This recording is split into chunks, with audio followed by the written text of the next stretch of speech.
পয়গম্বর দাউদ, তোমার কণ্ঠ তো সবার চাইতে সুন্দর।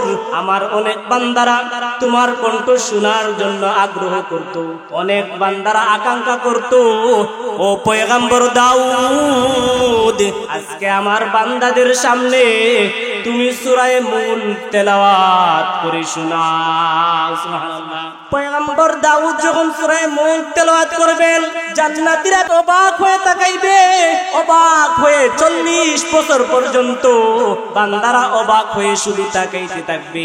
আল্লাহ বুঝি এত সুন্দর সুন্দর নিয়ামত আমাদের জন্য রাখছেন। তখন আল্লাহ পাক বলেন, ও জান্নাতীরা, আরো কোন নিয়ামত আছে নাকি?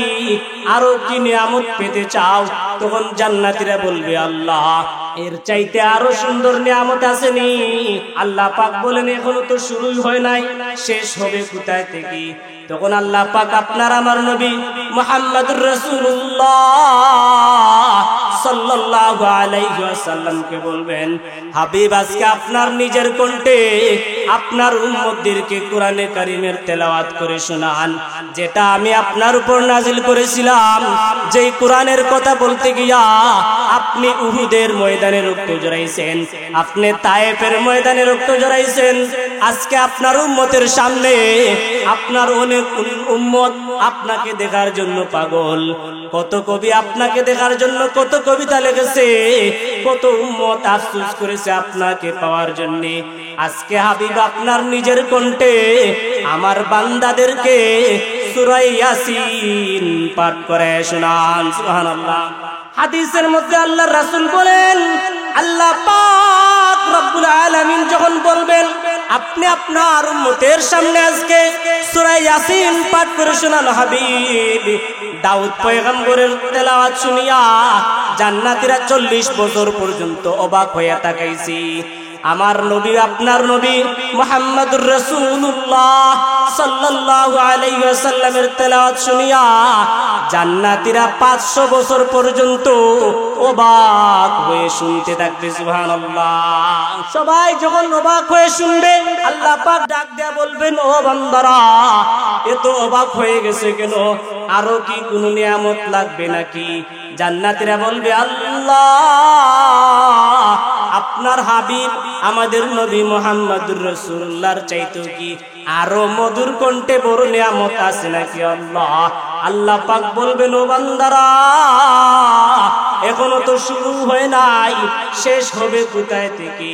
তখন জান্নাতীরা বলবে, আল্লাহ আপনি তো আপনার নূরের তাজাল্লিটা আপনার চেহারার মধ্যে রাখছেন। আল্লাহরা বলবে, আল্লাহ আপনাকে সরাসরি দেখতে চাই। আল্লাহ পাক রব্বুল আলামিন তখন জান্নাতীদের ওই সভাপতির আসনে নিজের পুরোপুরি বডিটাকে রাখিয়া আল্লাহ পাক রব্বুল আলামিন বলবেন, আসসালামু আলাইকুম ইয়া আহলাল জান্নাহ। বলেন সুবহানাল্লাহ। আল্লাহ পাক জান্নাতীদেরকে জান্নাতে সালাম দিবেন। কোরআনের মধ্যে বলছেন, সালামুন কাওলাম মির রাব্বির রহিম। জান্নাতীদেরকে আল্লাহ পাক সালাম দিবেন বলছিলেন, ওই দিন আল্লাহ পাক সালাম দিয়া বলবেন, আসসালামু আলাইকুম ইয়া আহলাল জান্নাহ। হে জান্নাতীরা সালাম, তোমাদের উপর সালাম। তখন সালাম দেওয়ার পর আল্লাহ পাক রব্বুল আলামিন জান্নাতীদের জন্য নিজের কণ্ঠে সূরা কোরআনে কারীম থেকে সূরা আর রহমান তেলাওয়াত করে শুনাইবেন। সুবহানাল্লাহ। सूरज ने दिया अपने शुआओं को ये पैगाम, सूरज ने दिया अपने शुआओं को ये पैगाम, दुनिया का अजब चीज कभी सुबह कभी शाम, दुनिया का अजब चीज कभी सुबह कभी शाम। जन्नत में मकान अपने बनाती है नमाजी, जन्नत में मकान अपने बनाती है नमाजी, मस्जिद में बड़ा शौक से जाती है नमाजी, मस्जिद में बड़े शौक से जाती है नमाजी, दुनिया ये सदाकत में तेरा नाम रहेगा, दुनिया ये सदाकत में तेरा नाम रहेगा, सिद्दीक तेरा नाम से इस्लाम रहेगा, सिद्दीक तेरा नाम से इस्लाम रहेगा, दुनिया या अदालत में तेरा नाम रहेगा, दुनिया या अदालत में तेरा नाम रहेगा, फारूक तेरा नाम से इस्लाम रहेगा, फारूक तेरा नाम से इस्लाम रहेगा। अल्हम्दुलिल्लाह,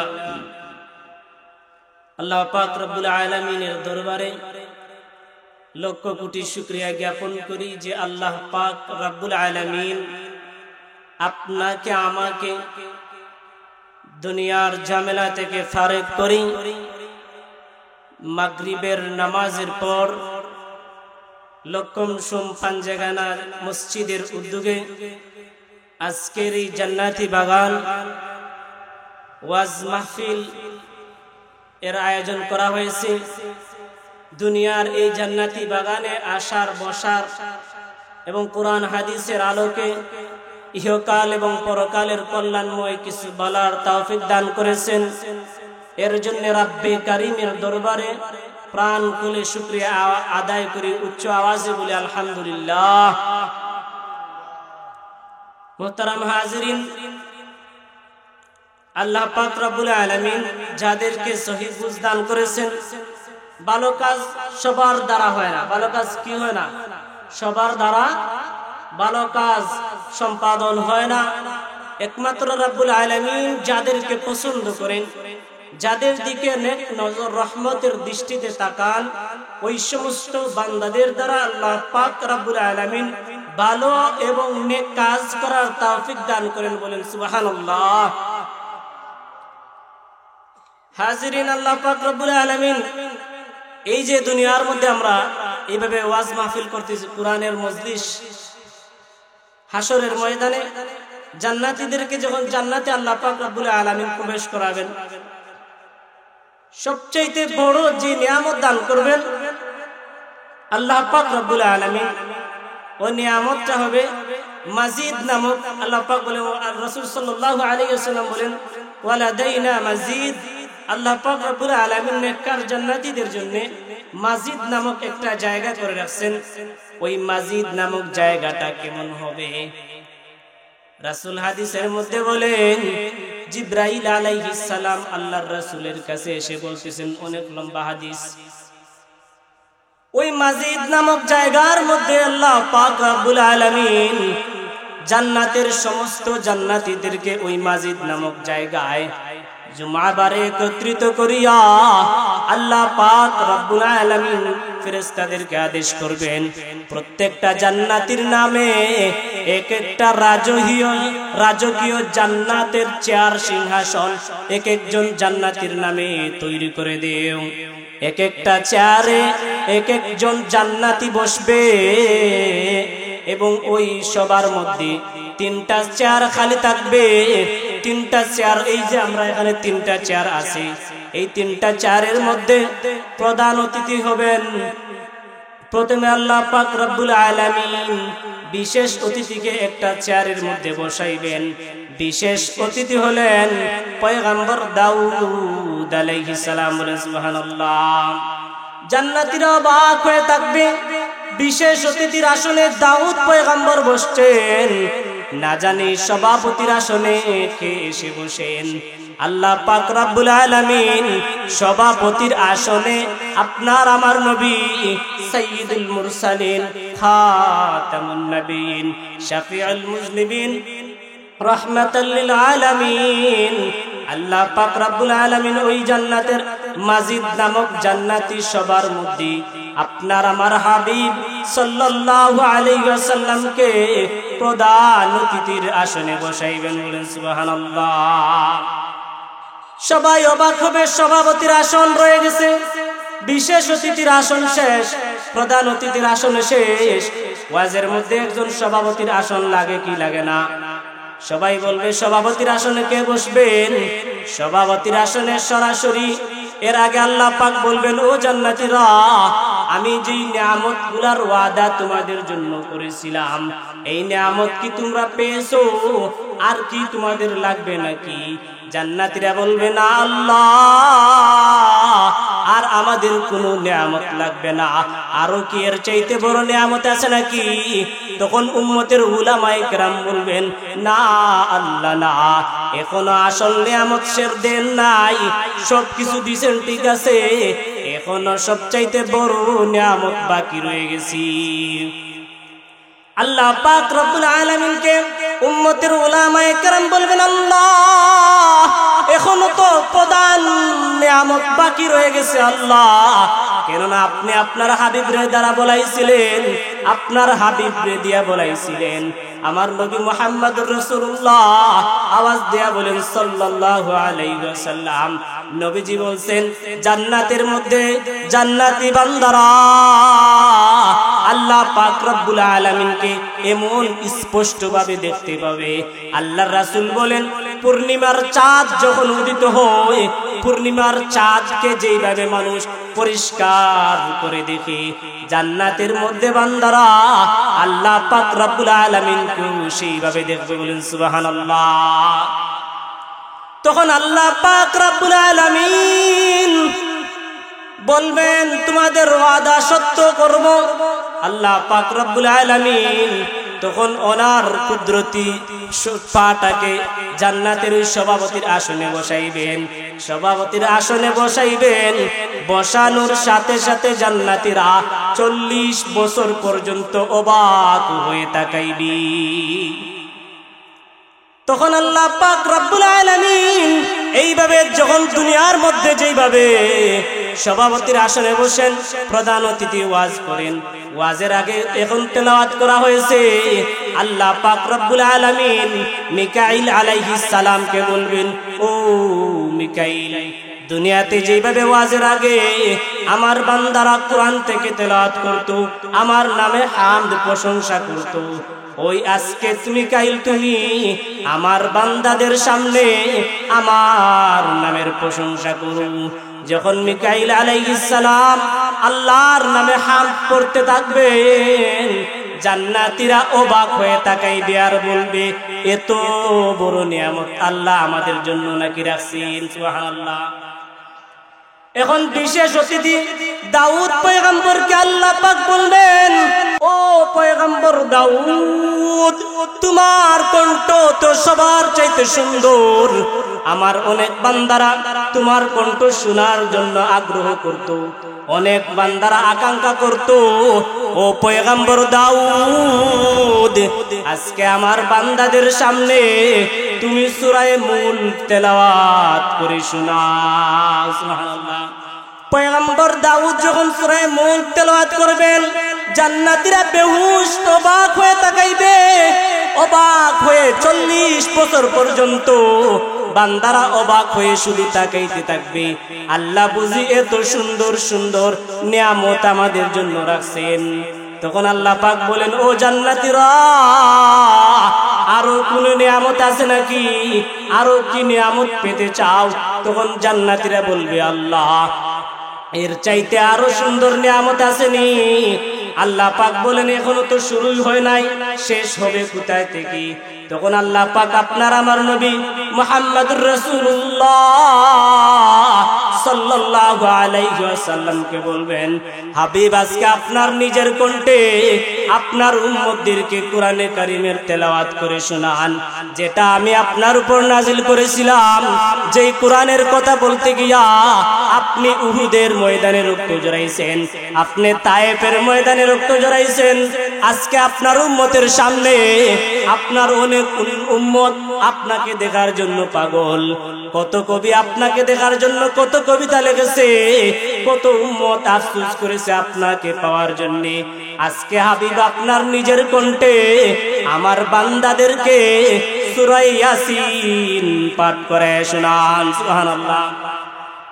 হাদিসের মধ্যে আল্লাহর রাসূল বলেন, আল্লাহ পাক রব্বুল আলামিন যখন বলবেন আপনি আপনার উম্মতের সামনে আজকে সূরা ইয়াসিন পাঠ করে শোনান হাবিব, দাউদ পয়গম্বরের তেলাওয়াত শুনিয়া জান্নাতীরা 40 বছর পর্যন্ত অবাক হয়ে তাকাইছি।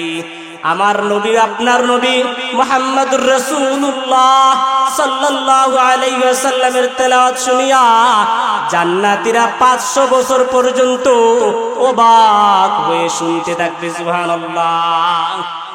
সবাই যখন অবাক হয়ে শুনবে, আল্লাহ পাক যা ডাক দেয়া বলবেন, ও বান্দারা এত অবাক হয়ে গেছে কেন, আরো কি কোন নিয়ামত লাগবে নাকি? জান্নাতীরা বলবে, আল্লাহ আপনার হাবিব আমাদের নবী মুহাম্মদুর রাসূলুল্লাহর চাইতো কি আরো মধুর কণ্ঠে বড় নিয়ামত আছে নাকি আল্লাহ? আল্লাহ পাক বলবেন, ও বান্দারা এখনো তো শুরু হয় নাই, শেষ হবে কোথায় থেকে? তখন সভাপতির আসনে বসে আপনার আমার মালিক আল্লাহ জান্নাতীদের সামনে, তখন জান্নাতীরা বলবে, আল্লাহ আপনি তো আপনার নূরের তাজাল্লিটা আপনার চেয়ারের মধ্যে রাখছেন, আল্লাহ পাকের চেয়ারটা কত বড় হবে? আল্লাহ পাক সূরা বাকারার মধ্যে বলেন, ওয়াসিআ কুরসিয়ুহুস সামাওয়াতি ওয়াল আরদ, আল্লাহ পাকের চেয়ার কত বড়? কোরআনের মধ্যে আল্লাহ পাক বলেন, আসমান এবং জমিন বেষ্টন করে রাখছে, আল্লাহ পাকের চেয়ার কত বড়? আল্লাহ পাকের নূরের তাজাল্লি দেখিয়া বলবে, মালিক আপনারা তো এখনো পুরোপুরি দেখতে পারি নাই, আর আপনি আমাদের জন্য কি নিয়ামত রাখছেন? আল্লাহ পাক বলেন, আরো কি শুনতে চাও? ও বান্দারা আরো কি শুনতে চাও? বান্দারা বলবে, আল্লাহ আপনাকে সরাসরি দেখতে চাই। আল্লাহ পাক রব্বুল আলামিন তখন জান্নাতীদের ওই সভাপতির আসনে নিজের পুরোপুরি বডিটাকে রাখিয়া আল্লাহ পাক রব্বুল আলামিন বলবেন, আসসালামু আলাইকুম ইয়া আহলাল জান্নাহ। বলেন সুবহানাল্লাহ। আল্লাহ পাক জান্নাতীদেরকে জান্নাতে সালাম দিবেন। কোরআনের মধ্যে বলছেন, সালামুন কাওলাম মির রাব্বির রহিম। জান্নাতীদেরকে আল্লাহ পাক সালাম দিবেন বলছিলেন, ওই দিন আল্লাহ পাক সালাম দিয়া বলবেন, আসসালামু আলাইকুম ইয়া আহলাল জান্নাহ, হে জান্নাতীরা সালাম তোমাদের উপর সালাম।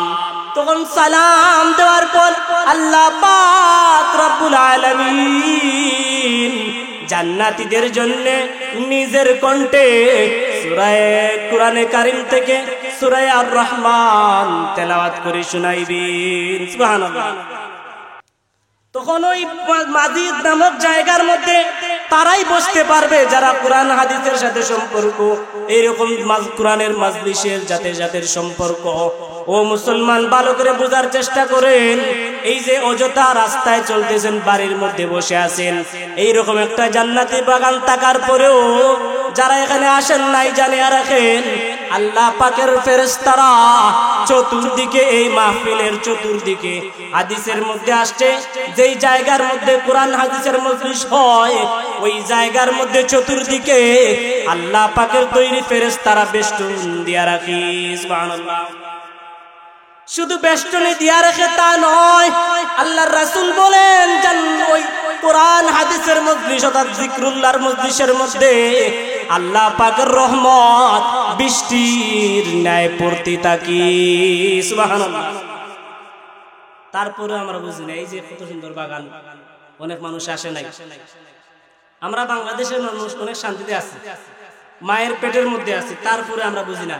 তো বলতেছিলাম আমি আপনাদের সামনে কোরআনে কারীম থেকে একখানা আয়াত এবং আরেকটি আয়াতের কিছু অংশ পাঠ করেছি। রাসূল সাল্লাল্লাহু আলাইহি ওয়াসাল্লামের হাদিস থেকে একখানা হাদিস পাঠ করেছি। আয়াতের মধ্যে আল্লাহ পাক রব্বুল আলামিন বলেন, ইল্লা ওয়া আনতুম মুসলিমুন, মুসলমান না হয়ে মরবা না। আল্লাহ পাক আমাদেরকে কি বলতেছেন? মুসলমান না হয়ে কিন্তু মরবা না। প্রশ্ন আসে যে আমরা তো মুসলমান, তাহলে আল্লাহ পাক আবার মুসলমান হওয়ার কথা বলছেন কেন? মুসলমান হয়ে জন্মগ্রহণ করলে কি মানুষ মুসলমান হয়? না, মুসলমান হয়ে জন্মগ্রহণ করলেই মুসলমান হওয়া যায় না। কবি বলেন, হাম মুসলমান মগর হামে মুসলমানি নিহি, হাম ইমানদার মগর হামে মুমিনে কামিল নিহি। আমরা মুসলমান কিন্তু আমাদের মধ্যে মুসলমানিত্ব নাই। আওয়াজ দিয়ে বলেন ঠিক কিনা? তো আল্লাহ পাক বলছেন মুসলমান না হইয়া মৃত্যুবরণ করবি না বান্দা। মৃত্যুটা কি শখের জিনিস নাকি? মৃত্যুটা কি সহজ জিনিস নাকি? গাফেল মানুষেরা মনে করে মৃত্যু মানে হলো জীবনের শেষ। অনেক মানুষ এরকম মনে করে, কি করে না? আস্তিক বলেন আর নাস্তিক বলেন, সবাই বিশ্বাস করে মৃত্যু আসবে, মৃত্যু আসবে, মৃত্যু থেকে কেউ বাঁচতে পারবে না। তারপরে গাফিল মানুষেরা মনে করে মৃত্যু মানে হলো জীবনের শেষ। একজন কবি বলেন, মৌত কো সমঝা है গাফিল ইখতিতাম জিंदगी, दर हकीकत मौत तेरे इब्तिदाए जिंदगी, यहाँ हम सब मुसाफिर हैं वही आखिर ठिकाना, कोई आगे रवाना है कोई पीछे रवाना।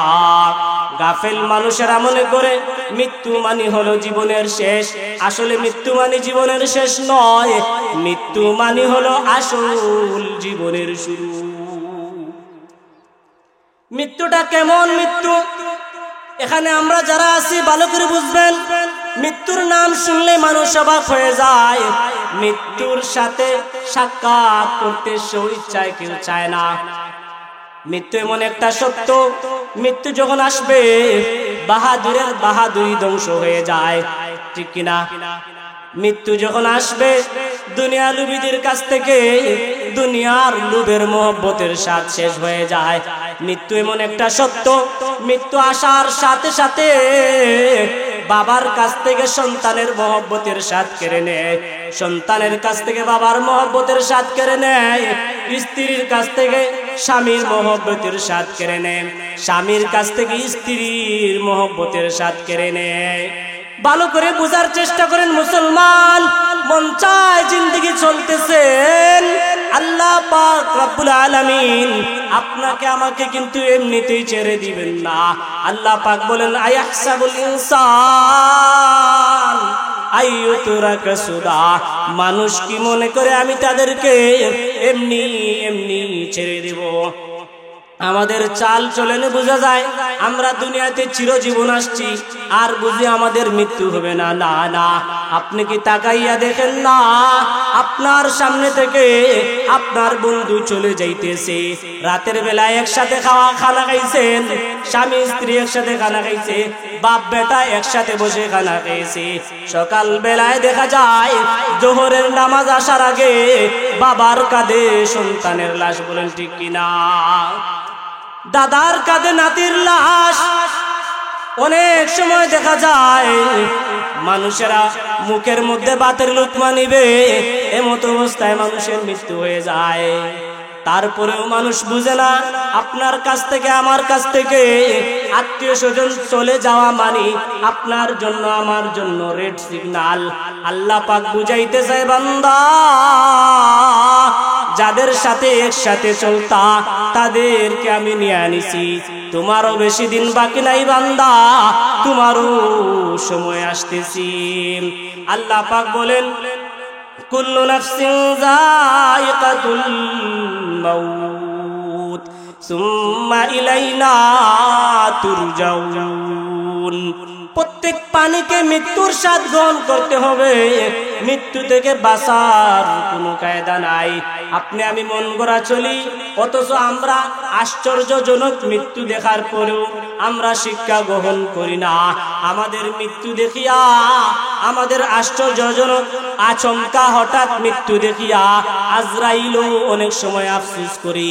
একদিন আজরাইলকে আল্লাহ পাক জিজ্ঞাসা করলেন, আজরাইল তুমি তো আমার অনেক কোটি কোটি বনি আদমের রূহ বাইর করে আনছিলা, ও আজরাইল কোনদিন কি মনে হয়েছে আমার কোন বনি আদমের রূহ বাইর করার সময় তোমার কি কোনো কষ্ট হয়েছে? আজরাইল ভালো করে বুঝার চেষ্টা করেন, মৃত্যু হলো সবচাইতে বড় ওয়াজ।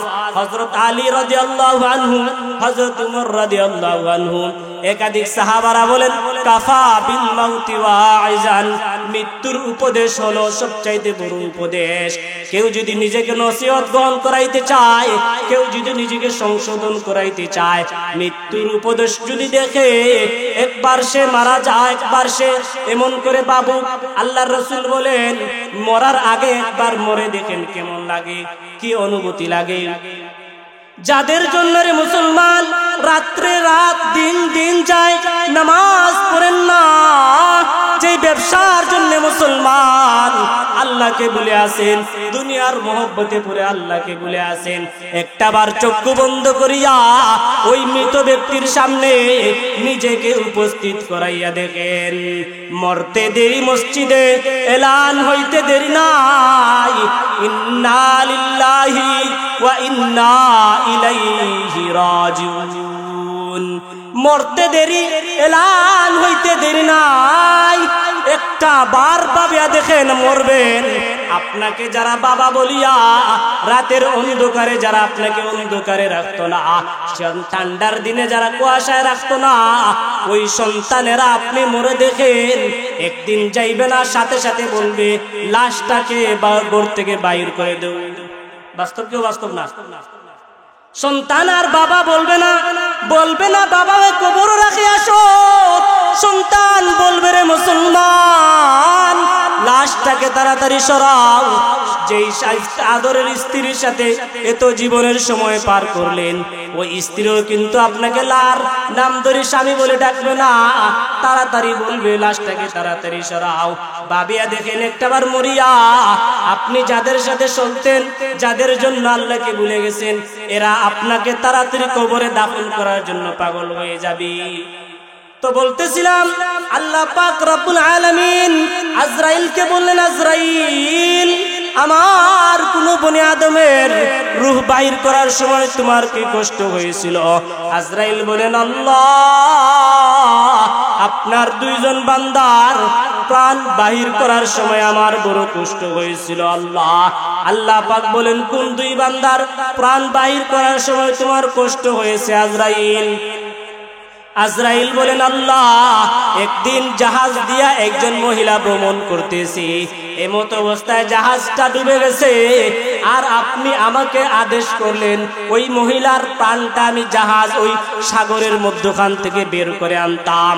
আমি যখন ওই মহিলার সামনে গেলাম, আল্লাহ আপনার জাত এবং ইজ্জতের কসম দিয়া বলি, আল্লাহ ওই মহিলার জন্য আমার কষ্ট হয় নাই, ওই মহিলার জন্য আমার কোনো মায়া লাগে না। আল্লাহ ওই মহিলাটা ছিল প্রেগনেন্ট, গর্ভবতী মহিলা ছিল, সাগরের মধ্যে জাহাজ ডুবে দ্বিখণ্ড হয়ে গেছি, একটা কাঠের উপর ওই মহিলা আশ্রয় নিয়েছে। আল্লাহ ওই কাঠের উপর মহিলা সন্তান প্রসব করেছি, এমত অবস্থায় আমার চিন্তা লাগছে, আমার কষ্ট হয়েছে, ওই দুধের বাচ্চাটাকে কে লালন পালন করবি?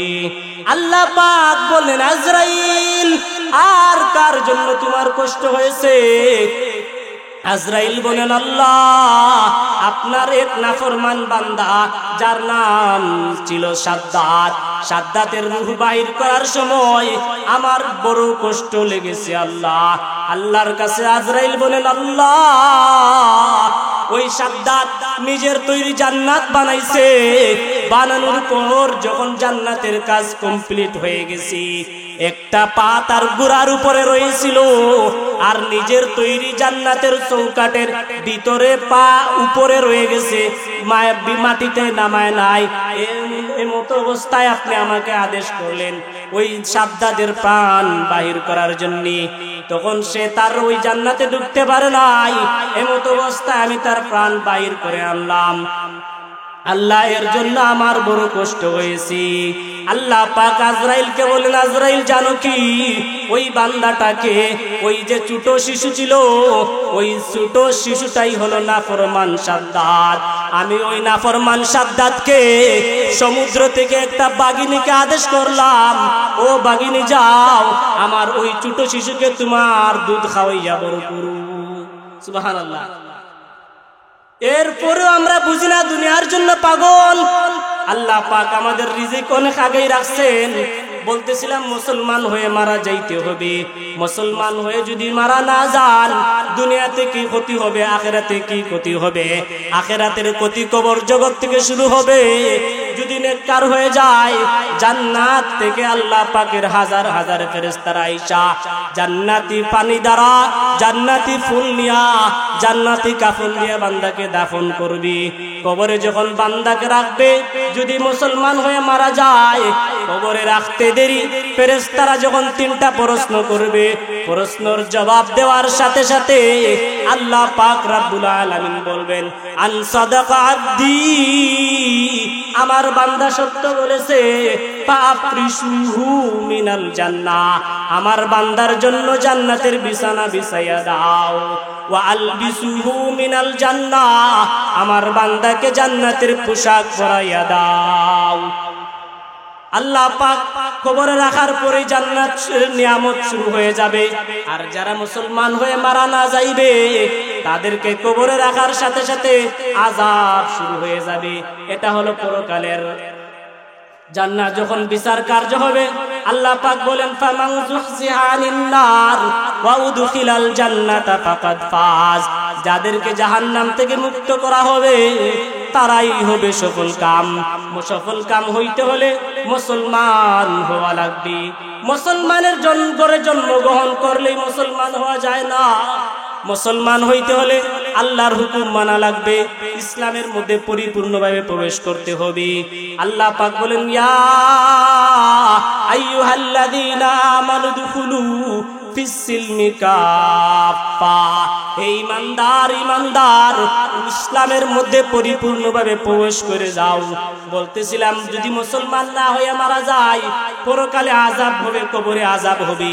দুনিয়াতেও যদি মুসলমান না হইতে পারি, আল্লাহ পাক রব্বুল আলামিন লাঞ্ছনা আর অপদস্থময় জীবন আমাদেরকে দান করবেন। নাউজুবিল্লাহ। যদি মুসলমান হয়ে না মারা যায়, আল্লাহ পাক রব্বুল আলামিন আপনাকে আমাকে বলছেন কবর জগৎ, দুনিয়ার জগতের মধ্যে লাঞ্ছিত আর অপমান বানাইবেন। আল্লাহকে আমরা ভুলে গেছি। এর জন্য আল্লাহ পাকের হুকুম যদি পরিপূর্ণ মুসলমান না হই, আল্লাহ পাক আমাদের কাছ থেকে দুনিয়ার শাসনের ব্যবস্থা করে নেবেন। আল্লাহ পাক রব্বুল আলামিন আমাদের কাছ থেকে দুনিয়াতের মহব্বতের বরকতের স্বাদ কেড়ে নেবেন। বান্দার মধ্যে কোনো শান্তি থাকবে না। যত টাকাই থাকুক না কেন, তবুও বান্দা শান্তিতে বসবাস করতে পারবে না। আর অপদস্থ হবে, লাঞ্ছিত হবে। বিশ্বের চতুর্দিকে আজকে তাকায় দেখেন, বিশ্বের মানচিত্রে মুসলমানরা আল্লাহর কাছ থেকে দূরে গেছে। আল্লাহর বিধান থেকে দূরে যাওয়ার কারণে আল্লাহ পাক যে বলছিলেন লাঞ্ছিত আর অপদস্থ করবেন, আল্লাহর রাসূল বলছেন, তোমরা যদি দুনিয়ার মধ্যে সফল কাম হতে চাও, তোমরা কখনো ধ্বংস হবে না, তোমরা কখনো অপদস্থ লাঞ্ছিত হবে না। দুইটা জিনিসকে যদি আঁকড়ে ধরো, কিতাবুল্লাহ, আল্লাহর কিতাব, এবং রাসূলের সুন্নতকে যদি আঁকড়ে ধরি, আপনি আপনার দিকে বুকে হাত দিয়ে বলেন, আপনি আল্লাহর হুকুম কতটুকু মানছেন? কোরআন মানা, আল্লাহর হুকুম মানা। আপনি রাসূলের সুন্নত কতটুকু মানছেন? বুকে হাত দিয়ে বলেন।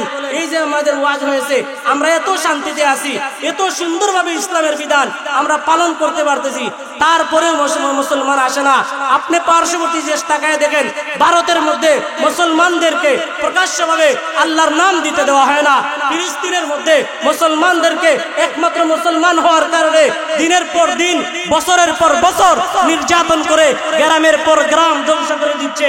মায়ানমারের দিকে তাকান, পরিপূর্ণ মুসলমান না হওয়ার কারণে মায়ানমারে মুসলমান নির্যাতিত।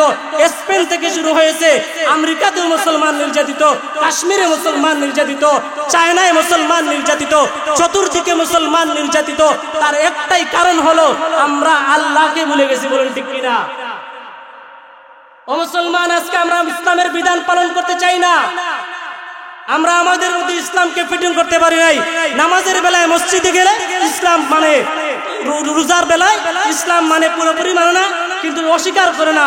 কিন্তু ইসলামের কিছু কিছু বিধান এমন আছে যেগুলো অস্বীকার করার কারণে আমরা আজকে এত পদস্থ হচ্ছি। এর মধ্যে সবচেয়ে অবহেলিত একটা বিধানের নাম হলো জিহাদ নামক বিধান। আজকে মুসলমানরা জিহাদ বললেই মুসলমানরা জঙ্গি বলে, সন্ত্রাস বলে। আমাদের মুসলমানরা, অনেক মুসলমান আছে, জিহাদের বিধানের কথা বললে আমাদেরকে সন্ত্রাস বলে গালি দেয়। কেন রে ভাই? জিহাদ সন্ত্রাস হবে কেন? জিহাদের অর্থ হলো যুদ্ধ করা, যুদ্ধ। তোমারাও যদি দেখবেন জিহাদের অর্থ কি? যুদ্ধ। আমাদের বিশ্বের মানচিত্রে দেখবেন প্রত্যেকটা দেশের সেনাবাহিনী মোতায়েন করা হয়, অস্ত্র কেনা হয়। কেন কেনা হয়? যুদ্ধ করার জন্য। আজকে দেখবেন আমাদের যে ইহুদিরা নির্যাতন করতেছে, মারতেছে, একটা নাম দিতেছে সন্ত্রাস। জিহাদ নামক সন্ত্রাসের কারণে, সন্ত্রাস নির্মূল করার নামে আমাদেরকে মারতেছে। আর আমাদের মতো কিছু কপালপুরা মুসলমান তাদের মতো আমাদেরকে সাপোর্ট দিয়া জিহাদকে সন্ত্রাস বলতেছে। আমরা যদি জিহাদকে জিহাদ বলি, জিহাদকে যুদ্ধ কেন বলি না? অনেক মানুষ প্রশ্ন করে, আপনারা জিহাদকে যুদ্ধ না বলে জিহাদ বলেন কেন? এর প্রশ্ন সংক্ষিপ্তভাবে দেই।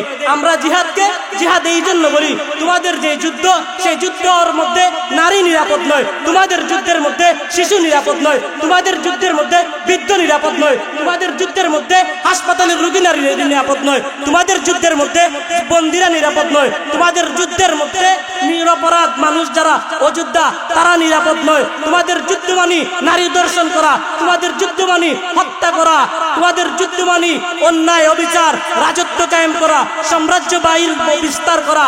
আর আপনার আমাদের যুদ্ধ, আল্লাহ রাসূল সাল্লাল্লাহু আলাইহি ওয়াসাল্লাম জিহাদ করেছেন। জিহাদ হলো মাজলুমকে জালিমের কবল থেকে মুক্ত করা। জিহাদ হলো আল্লাহ পাক রব্বুল আলামিনের জমিনে আল্লাহর বিধান বাস্তবায়ন করা। জিহাদ হলো মুসলমানকে পরিপূর্ণ মুসলমান বানানোর জন্য ইসলামী শরিয়া প্রতিষ্ঠিত করা। জিহাদ হলো যেই জায়গায় আল্লাহর আইন লঙ্ঘন করা হয়, যেই জায়গায় মুসলমানকে মাজলুমকে নির্যাতন করা হয়, চাই সে মুসলমান হোক অমুসলিম হোক, মানুষদেরকে নিরাপত্তা দেওয়ার জন্য সমাজ থেকে অসন্ত্রাস দমন করার নামই হলো জিহাদ। ঠিক কিনা? কিন্তু এরা বলে আমরা কেন জিহাদকে যুদ্ধ বলি না। আমরা জিহাদকে যুদ্ধ এজন্যই বলি না কারণ তোমাদের যুদ্ধের মধ্যে নোংরামি আছে, আমাদের যুদ্ধের মধ্যে নোংরামি নাই।